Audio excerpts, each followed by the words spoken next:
Adım Fahriye Cebeci. Ankara'dan tedavi amaçlı geliyorum. Doktor Fatih Yılmaz Bey'e.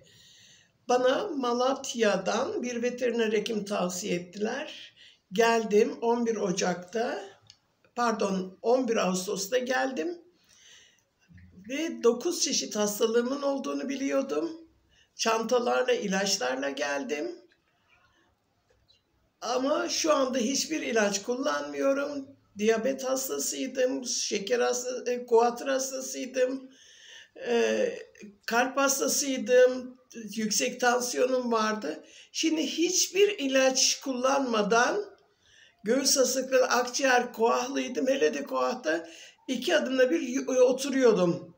Ama şimdi oturmadan evim bayağı uzakta, koşarak gelebiliyorum. Önce Allah, sonra Fatih Bey'in sayesinde.